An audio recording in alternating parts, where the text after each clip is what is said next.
আসসালামু আলাইকুম ওয়া রাহমাতুল্লাহি ওয়া বারাকাতুহু। প্রিয় দ্বাদশ শ্রেণীর অর্থাৎ আলিম এবং এইচএসসি পরীক্ষার্থীরা আজকে তোমাদের তথ্য যোগাযোগ প্রযুক্তি বিষয়ের গুরুত্বপূর্ণ একটি সাজেশন দিব। এই সাজেশনের আলোকে আশা করি তোমরা গাণিতিক প্রোগ্রাম এবং HTML প্রোগ্রাম, সি প্রোগ্রাম সম্পর্কে পূর্ণ ধারণা নিয়ে পরীক্ষা যাবে এবং শতভাগ পরীক্ষায় কমন পড়ার উপযোগী একটা সাজেশন আমি তোমাদের সামনে তুলে ধরছি। এখানে সংক্ষিপ্ত আকারে কিছু গুরুত্বপূর্ণ সাজেশন দিচ্ছি। এখানে প্রথমে তৃতীয় অধ্যায়ের প্রথম অংশ, এখান থেকে একটি সৃজনশীল তোমরা পাবে। যে সৃজনশীলে তোমাদের ঘ এবং ঘ নাম্বারে যে কি রকম প্রশ্ন আসতে পারে তার একটি ধারণা আমি দিয়ে দিচ্ছি। এখানে তোমরা প্রথমে সংখ্যা পদ্ধতির 12টি রূপান্তর পড়েছো। ডেসিমেল থেকে বাইনারি, বাইনারি থেকে ডেসিমেল বা অক্টাল এরকম সংখ্যা পদ্ধতি তোমরা রূপান্তর করেছো। এর মধ্যে থেকে সবচেয়ে গুরুত্বপূর্ণ বা প্রতি বছর আসে এরকম কমন উপযোগী অঙ্ক হচ্ছে যে কোনো সংখ্যা থেকে ডেসিমেল সংখ্যায় রূপান্তর, অর্থাৎ বাইনারি থেকে ডেসিমেল, অক্টাল থেকে ডেসিমেল, হেক্সাডেসিমেল থেকে ডেসিমেল সংখ্যা রূপান্তর। এইগুলা গত পরীক্ষাগুলোতে দেখা যাচ্ছে যে এইগুলো প্রশ্নই তোমাদের বেশিরভাগ আসে। এখানে বাইনারি সংখ্যা থেকে ডেসিমেল সংখ্যা, অর্থাৎ যে কোনো সংখ্যা থেকে আমরা জানি ডেসিমেল সংখ্যা চাইলে এখানে গুণ করতে হয়। এখানে বাইনারি থেকে ডেসিমেল হলে 2 দ্বারা গুণ করতে হবে। অক্টাল টু ডেসিমেল হলে 8 দ্বারা গুণ করতে হবে এবং হেক্সাডেসিমেল টু ডেসিমেল সংখ্যায় আসলেও তোমাদের 16 দ্বারা গুণ করতে হবে। এই সংখ্যা পদ্ধতির রূপান্তর তোমাদের অবশ্যই একটা থাকবেই, যা তোমাদের পরীক্ষায় তোমরা নির্ভুলভাবে অ্যান্সার করতে পারবে। এই 3টা তোমরা যদি দেখে যাও, তোমাদের বাকি আর 9টা দেখার প্রয়োজন হবে না আশা করি। তারপর 2 নম্বরে বাইনারি, অক্টাল, হেক্সাডেসিমাল সংখ্যার যোগ বিয়োগ। এখানে তোমাদের ক, খ বা এমসিকিউ হিসাবে প্রতি বছরই এই বাইনারি যোগ বিয়োগ, অক্টালের যোগ বিয়োগ এবং হেক্সাডেসিমালের যোগ বিয়োগ অবশ্যই আসে। তোমরা গত বা আগের বোর্ড প্রশ্ন তোমরা গবেষণা করলে বা দেখতে পারবে এই বাইনারি যোগ বিয়োগ বা হেক্সাডেসিমালের যোগ বিয়োগ অবশ্যই থাকে। যে কোনো সংখ্যার যোগফল পূর্বে বা পরের সংখ্যা বের করতে এই বাইনারি যোগ বিয়োগ, অক্টালের যোগ বিয়োগ, হেক্সাডেসিমালের যোগ বিয়োগ অবশ্যই থাকে। তারপরে তোমরা দুইয়ের পরিপূরক, তোমাদের দুইয়ের পরিপূরক ঢাকা বোর্ড বা অন্যান্য বোর্ডে তোমরা খেয়াল করে দেখবা যে প্রায় 90% দুইয়ের পরিপূরক তোমাদের দিয়ে থাকে। তোমরা এখানে ইয়ারসেন, ষান্মাসিক যে কোনো পরীক্ষায় তোমরা খেয়াল করে দেখেছো দুইয়ের পরিপূরক তোমাদের অবশ্যই থাকে। আর দুইয়ের পরিপূরক তোমাদের এখানে দুটি ভিন্ন সংখ্যা দিবে, একটি অক্টাল, বাইনারি, হেক্সাডেসিমাল। যে কোনো ধরনের সংখ্যায় দিক না কেন তোমরা ডেসিমাল সংখ্যা আগে রূপান্তর করে নিতে হয়। এজন্য এখানে বলছে যে কোনো সংখ্যা থেকে ডেসিমাল সংখ্যা নিলে তোমাদের গুণ করে নিতে হবে। এইজন্য তোমরা এই দুইয়ের পরিপূরক করতেও কিন্তু তোমাদের এই অঙ্ক অবশ্যই করতে হবে। এইজন্য তোমরা যে কোনো দুইয়ের পরিপূরক করতে তোমাদের এই সংখ্যা পদ্ধতির রূপান্তর জানতে হবে। তার জন্য তোমাদের দুইয়ের পরিপূরকের সাথে কিন্তু 1 নম্বরে মিল আছে। অর্থাৎ এইটা পড়লে তোমাদের কিন্তু 3 নাম্বারও হয়ে যাবে। আশা করি তোমরা যারা আইসিডি তে তোমাদের দুর্বল তারা অবশ্যই দুইয়ের পরিপূরক এই অঙ্কটা আয়ত্ত করে যাবে এবং দুইয়ের পরিপূরক অবশ্যই 100% তোমাদের কমন পড়বে। তারপর আছে বিসিডি আজকি ইউনিকোড। এর তোমাদের ক, খ বা এমসিকিউ হিসেবে আসতে পারে। বিসিডি কোড কি, বিসিডি কোড কত বিটের, বিসিডি কোড একটি এমসিকিউ থাকতে বা গাণিতিক রূপ থাকতে পারে। আজকি কোড কি, আজকি কোড কত প্রকার, কি কি ইউনিকোড কি, ইউনিকোড কত বিটের, এরকম তোমাদের ক, খ বা এমসিকিউ হিসেবে থাকতে পারে। এখানে তোমাদের 3 এবং 1 হচ্ছে ঘ এবং ঘ নাম্বার হিসেবে এই দুটি অঙ্ক অবশ্যই তোমরা আয়ত্ত করে যাবে এবং এই অধ্যায় থেকে তোমাদের অবশ্যই ভালো করতে হলে বা পাস করতে হলে এই অধ্যায় থেকে তোমাদের নির্ভুলভাবে অ্যান্সার করতে হবে। তোমাদের এটি হচ্ছে, এই অধ্যায়টি হচ্ছে তোমাদের বিপদের বন্ধুর অধ্যায়। তারপরে হচ্ছে তৃতীয় অধ্যায়ের প্রথম পাঠ। যারা সায়েন্সের তাদের কাছে এই তৃতীয় অধ্যায়ের প্রথম পাঠটি হচ্ছে সহজ।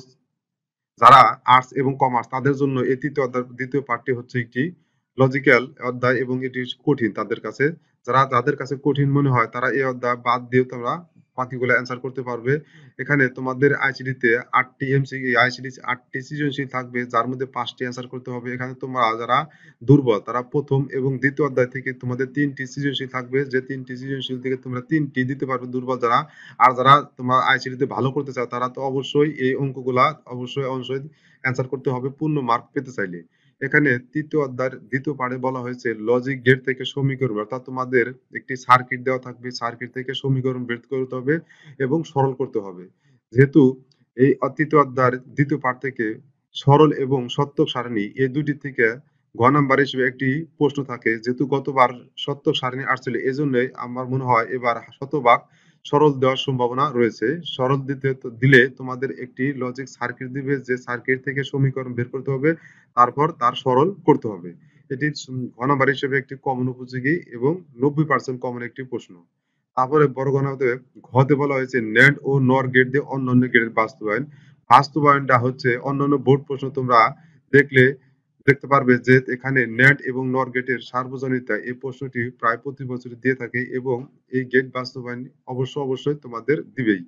তারপরে হচ্ছে ঢাকা বোর্ডে এখন পর্যন্ত কোনো অ্যাডার অর্থাৎ হাফ অ্যাডার এবং ফুল অ্যাডার কোনো প্রশ্ন এ পর্যন্ত করা হয়নি, যার কারণে এবার কমন হিসেবে অ্যাডার এবং অ্যাডার হাফ অ্যাডার ফুল অ্যাডার আসতে পারে, এনকোডার এবং ডিকোডারও আসতে পারে। অর্থাৎ তোমাদের এই চারটি বিষয় আয়ত্ত যারা ভালো করছে তাদের ভালোভাবে আয়ত্ত করতে হবে এবং পূর্ণাঙ্গ যেহেতু তারা লজিক্যাল অধ্যায় এই অধ্যায় অ্যান্সার করতে দ্রুত এবং নির্ভুলভাবে অ্যান্সার করা যায়। তারপর আছে হলো কি এইচটিএমএল অধ্যায়। এইচটিএমএল হচ্ছে একটা প্রোগ্রামিং। এই অধ্যায় থেকে তোমাদের এইচটিএমএল প্রোগ্রাম হচ্ছে একটা সহজ অধ্যায়। তোমাদের কমন উপযোগী কিছু এখানে এবং খ নাম্বার হিসেবে আসতে পারে আইপি অ্যাড্রেস কি, আইপি অ্যাড্রেস ব্যাখ্যা দাও, ওয়েব পেজ ওয়েবসাইট কি, এরকম আসতে পারে। এখানে তোমাদের আইপি অ্যাড্রেস সম্পর্কে জানতে হবে, যেহেতু আইপি অ্যাড্রেসের একটি গুরুত্বপূর্ণ প্রশ্ন, এটি তোমাদের ক এবং খ নাম্বার হিসেবে আসতে পারে।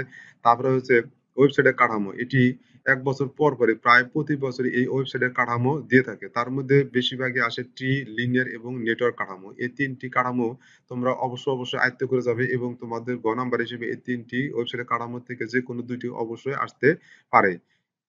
তারপর বলা হয়েছে কল স্প্যান এবং রো স্প্যান ব্যবহার করে এইচটিএমএল এর প্রোগ্রামের টেবিল, অর্থাৎ এখানে গত বছর টেবিল আসেনি, এই হিসাবে এবার টেবিল খুবই কমন, যার টেবিলটি আসতে পারে কল স্প্যান এবং রো স্প্যান ব্যবহার করে এবং টেবিলের মধ্যে বিভিন্ন ধরনের লিস্ট, ইমেজ, লিঙ্ক ব্যবহার করে তোমাদের টেবিলটি তৈরি করতে হবে। যার কারণে এই এইচটিএমএল এর প্রোগ্রাম পড়লে তোমাদের লিস্ট, ইমেজ, লিঙ্ক ব্যবহার করে কল স্প্যান রো স্প্যান ব্যবহার করে একটি টেবিল সম্পর্কে তোমাদের ধারণা নিয়ে যেতে হবে, শেষে তোমরা এইচটিএমএল অধ্যায় থেকে অ্যান্সার করতে পারবে। তারপরে গুরুত্বপূর্ণ অধ্যায় হচ্ছে চতুর্থ অধ্যায়। এই অধ্যায় থেকে তোমাদের ২ টি সৃজনশীল থাকবে। এখানে চতুর্থ অধ্যায় হচ্ছে একটি সৃজনশীল, তৃতীয় অধ্যায়ের ২ টি সৃজনশীল, একটি প্রথম পার্ট থেকে একটি দ্বিতীয় পার্ট থেকে।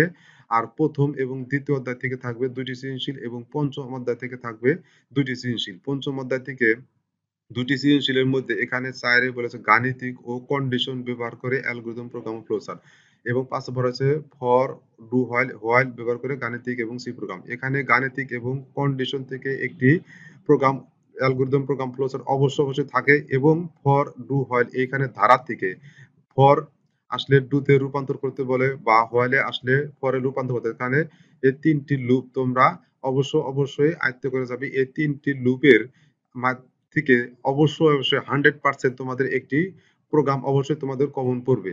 এখানে প্রথমে বলা হয়েছে ভেরিয়েবল ঘোষণার নিয়ম। তোমরা প্রোগ্রাম করলে অবশ্যই তোমাদের ভেরিয়েবল ঘোষণার নিয়ম অবশ্যই তোমাদের জানতে হবে কিভাবে ভেরিয়েবল ঘোষণা করতে হয়। এই ভেরিয়েবল ঘোষণার ৮ টি নিয়ম রয়েছে। এই ৮ টি নিয়ম তোমরা জানলে যেকোনো প্রোগ্রাম তোমরা সহজে করতে পারবে এবং এমসিকিউ হিসাবে প্রতি বছর এই ভেরিয়েবল ঘোষণার নিয়ম থেকে একটি এমসিকিউ, কমপক্ষে একটি এমসিকিউ দিয়ে থাকে। তারপর হচ্ছে অ্যালগরিদম ও ফ্লোচার্ট। অ্যালগরিদম ও ফ্লোচার্ট এমন কোনো বছর নেই যে আইসিটিতে অ্যালগরিদম এবং ফ্লোচার্ট আসেনি। তারপরে হচ্ছে অপারেটর। অপারেটর হচ্ছে যে প্রোগ্রাম করতে আমরা যে বিভিন্ন প্রতীক চিহ্ন ব্যবহার করে থাকি তাই হচ্ছে অপারেটর। এখানে অপারেটরের মধ্যে একটি অপারেটর হচ্ছে ইনক্রিমেন্ট এবং ডিক্রিমেন্ট অপারেটর এবারকার জন্য খুবই কমন। তোমরা এই অধ্যায় থেকে অর্থাৎ চতুর্থ অধ্যায় থেকে এই ৪ এবং ৫ এই দুটি যদি গাণিতিক এবং কন্ডিশন এই দুটি আয়ত্ত করো তাহলে একটি সৃজনশীল কমন পড়বে এবং ফর, ডু, হোয়াইল যদি আয়ত্ত করো তাহলে তোমাদের এখানে একটি সৃজনশীল অবশ্যই কমন পড়বে। অর্থাৎ তোমাদের এই দুটি সৃজনশীল কমন পড়তে এই দুটি ৩টি সি প্রোগ্রাম, ফ্লোচার্ট এবং অ্যালগরিদম অবশ্যই আয়ত্ত করলে তোমরা আশা করি আইসিটিতে যারা ভালো করবে তারা অবশ্যই পূর্ণ মার্ক পেয়ে যাবে এবং যারা আইসিটিতে ভালো করতে চায় তারা এই ৪টি অধ্যায় ৩টি অধ্যায় যদি আয়ত্ত করে যায় তাহলে তোমাদের আইসিটিতে সবচেয়ে দ্রুত এবং নির্ভুলভাবে অ্যান্সার করতে পারবে। আশা করি তোমরা এই সাজেশনের আলোকে তোমরা প্রস্তুতি নিবে এবং আইসিটিতে ভালো ফলাফল করবে। সকলকে ধন্যবাদ। আসসালামু আলাইকুম ওয়া রাহমাতুল্লাহি ওয়া বারাকাতুহু।